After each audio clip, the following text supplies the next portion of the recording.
Sir I have one doubt sir. Hmm. Sir मुझे smoking करने की आदत है, हम्म। तो मैं कुंभक कर सकता हूँ क्या? कुंभक करेंगे तो स्मोकिंग का नुकसान नहीं होगा, और धीरे धीरे करके you will be able to drop it also, because you will not need it after some time. हाँ, लेकिन स्मोकिंग करके नुकसान तो हो रहा है ना, उसको आपको बैलेंस आउट भी तो करना चाहिए। हाँ हाँ।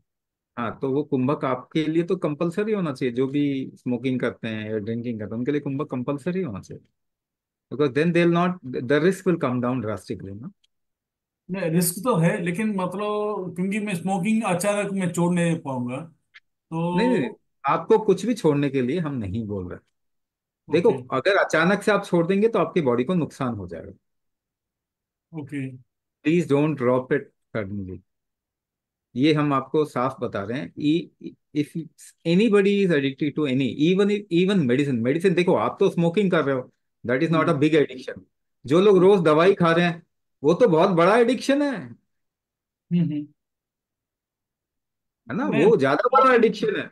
नहीं, स्मोकिंग करने वाला अगर कुंभक करेंगे तो वो उसका इफेक्ट होगा क्या, मतलब इज इट ओके? ओके, अच्छा, उस सेंस में कुंभक का इफेक्ट हर हालत में होगा, you do whatever, because kumbhaka is the most powerful transformative method for any life. तो ओके। कुंभक से तो इफेक्ट होगा ही होगा आपका। स्मोकिंग, तभी मैं बोल रहा हूँ smoking is not a big thing, I am telling you smoking is not a big thing. What I am telling you, taking medicine every day is a big thing, is a bigger addiction. Okay sir. Okay. It is a bigger addiction. Just go one generation to generation back, हमारे तो पूर्वज सारे smoke करते थे, मेरी दादी तो smoke करती थी। वो हम्म। तो उनको तो कोई प्रॉब्लम नहीं आई लाइफ लॉन्ग। ठीक है ना, तो smoking is not a big addiction और not a worse kind of addiction. Okay. Medical addiction, medicine addiction is the worst kind of addiction. Okay ऐसे सर। में भी कुंभक करके मेडिसिन, हाँ, आराम से आप छोड़ सकते हैं, बट सडनली नहीं छोड़ना। Okay. First create strength in your body so that your body doesn't need anything to feel better. Okay अभी sir. You need a smoke to feel better, okay. right? When you create that kind of a bala or strength in your body, when you don't need anything to feel better, you will drop smoke okay sir. or you will drop medicine. Hmm? Sir इस मतलब हमें ये समझ में आया sir, ये क्या बोलते हैं, मतलब अभी जो वेबिनार का मेरे को कंक्लूजन ये लगा कि आप जो 9 वीक्स है, 9 वीक्स में कुछ आप ब्रीथिंग एक्सरसाइज हमें सिखाएंगे, वो हमें प्रैक्टिस करना है। हमें मेरे को इतना समझ में आया। क्या इज इट राइट? हाँ, ब्रीदिंग एक्सरसाइज तो खैर नहीं है, क्योंकि इसको कुंभक कहते हैं। हाँ हाँ। देर, but it has something to do with breath also. हम आपको कुछ मर्म स्थान आपके बॉडी में है, उसमें भी ब्रेथ होल्ड करके आपको एक टेक्निक सिखाएंगे, आपको एक पोजीशन में लाके ब्रेथ होल्ड करवाएंगे। So it is just not breath, but that is why we call it kumbhak. कुंभक आयुर्वेद का एक नियम है। See, what is the first principle of Ayurveda? Ayurveda का फर्स्ट प्रिंसिपल है यथा बलम तथा निदान। That means the amount of strength which is there in your body will actually, your body will recover according to that strength. So the recovery process is dependent on or directly proportional to the strength of this body. And okay. Kumbhak is a methodology to improve the strength of this body. नहीं, actually मैं इसलिए पूछ रहा हूँ, Hmm. मेरे को actually मेरे को कुछ एसीएल सर्जरी हुआ है, नी सर्जरी हुआ है, तो मैं नीचे नहीं बैठ सकता हूँ। तो कुछ आप ऐसा आसन भी कराएंगे क्या, वो आसन, क्योंकि मैं नीचे नहीं बैठ सकता हूँ। हाँ, आप बैठना चाहते हैं? क्वेश्चन ये है, बैठना चाहते हैं, you want to sit down? Doctor ने बोला कि 1 साल तक आप नीचे नहीं बैठना, क्योंकि मेरा लिगामेंट का सर्जरी हुआ है। नहीं नहीं नहीं, वो दैट्स ओके, मगर आप बैठना चाहते हैं। क्वेश्चन ये है कि क्या आप नीचे बैठना चाहते हैं, क्या आप इतने फ्लेक्सिबल बनना चाहते हैं कि आप नीचे बैठ सकें? हाँ हाँ, लेकिन अभी मेरा जस्ट 1.5 मंथ ही हुआ है, 1.5 मंथ ही हुआ, सर्जरी हो गया ओके, मैं डॉक्टर। आंसर दे रहा हूं, मैं आंसर दे रहा हूं। अगर आप नीचे बैठना चाहते हैं, हाँ हाँ। अगर आप बैठना चाहते हैं तो आपको अपने शरीर पे काम करना पड़ेगा। आई एम नॉट सेइंग कि आपको इमीडिएटली बैठना है, हम आपको नहीं बैठाएंगे। हाँ हाँ आप चेयर पे बैठ सकते हैं ना, आप चेयर पे बैठ के करिए पहले। हाँ हाँ हाँ हाँ। If you can sit on a chair, you can do kumbhak. So we will tell you how to proceed. But after a certain period of time, you will see that you will be able to sit comfortably. Doctor ने बोला ना 1 साल, हम बोल रहे हाँ हैं 3। हाँ, 3 महीने में आप आराम से बैठो। हाँ, मतलब मेरा एक्चुअली मेरा बोन का फ्रैक्चर नहीं, मेरा लेगमेंट कट हो गया, तो वो लेगमेंट का सर्जरी हुआ है।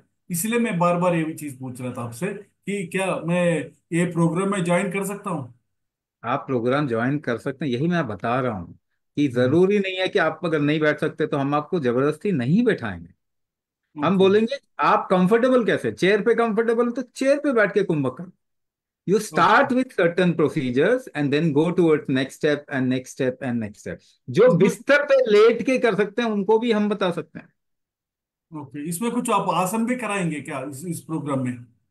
इसके अंदर आसन नहीं होगा, योगासन नहीं होगा बिल्कुल। इसके अंदर बॉडी का एक मूवमेंट जरूर होगा, मगर वो क्या है, 3 चीजें कराते हैं हम आपको। हम्म। अंगन्यास, पहला हाँ part. Second part kumbhak therapy. Third part मर्म विन्यास। मर्म विन्यास में बॉडी मूवमेंट होता है। So what hmm do we suggest, हम क्या बोलते हैं, यू स्टार्ट विथ 2 थिंग्स, अंगन्यास एंड कुंभक थेरेपी। उसमें आपको कुछ मूवमेंट की जरूरत नहीं है, उसमें आप चेयर पे बैठ के कर सकते हैं। Then after a certain period of time you will see your body will be so much better कि आप बॉडी का मूवमेंट करने में भी तकलीफ नहीं आएगी। Then you take up that मर्म विन्यास और हठ हम्म। विन्यास। ठीक है ना? तो ऐसा नहीं है कि आपको आके आपके बॉडी को मोड़ने लग जाएंगे, no no. First create that kind of flexibility in the body. अपना लिगामेंट को पहले रिकवर कीजिए, और वो हम्म। मेडिसिन से तो नहीं होने वाला। हाँ हाँ। तो लिगामेंट आपका रिकवर हो जाएगा, और फिर वो आप कर पाएंगे बड़ी आसानी से। बट ऐसा नहीं है कि आते ही आपको हम कुछ बॉडी मूवमेंट करने के लिए बोल देंगे, no no no. This is a therapy, this is not yoga, this is a a, part of Ayurveda. मेरे को ऐसा कोई न्यूरोलॉजिकल डिसऑर्डर्स नहीं है, मेरे को ऐसा कोई न्यूरोलॉजिकल डिसऑर्डर नहीं है। तो एक स्वस्थ आदमी के लिए भी आपका प्रोग्राम डिजाइन किया हुआ है। हाँ जी। मतलब ऐसा जो अलग अलग जो प्रॉब्लम आपने डिस्कस किया था, पैरालिसिस या कुछ अलग अलग न्यूरोलॉजिकल डिसऑर्डर्स, इस तरह का आपने जो डिस्कस किए थे, उस तरह का प्रॉब्लम मेरे को है ही नहीं। क्या एक तंदुरुस्त आदमी के लिए भी आपका प्रोग्राम अच्छा है? तंदुरुस्त सभी होते हैं, कोई पैदा होके बीमार नहीं होता। हम्म। बट सभी बीमार हो रहे हैं, आप आज तंदुरुस्त हैं कल को बीमार हो सकते हैं। लेकिन आपका ये बीमारी इतना जनता में बढ़ क्यों रहा है? हम्म। If you go 1 generation 2 generation back, अपने दादा दादी नाना नानी को याद कीजिए, उस जनरेशन को याद करें। हम्म। वो तो काफी समय तक तंदुरुस्त रहे थे। हाँ हाँ। उनमें और आप में फर्क क्या है? सडनली तंदुरुस्ती डिग्रेड क्यों होती जा रही है, खत्म क्यों होती जा रही है, लोगों को प्रॉब्लम क्यों होता जा रहा है? उनके शरीर से जोर लगाने की क्षमता ज्यादा थी, एफर्ट मेकिंग एबिलिटी उनका ज्यादा था। आपका हम्म। एफर्ट मेकिंग एबिलिटी कम है। हाँ हाँ।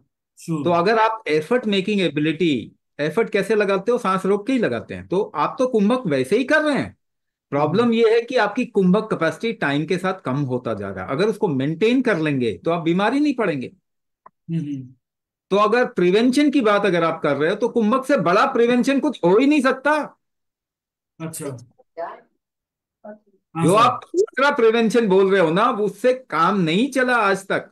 फूड को अच्छा कर लो, लाइफस्टाइल को ऐसे चेंज कर लो, उससे दुनिया हेल्दी नहीं हो रही है।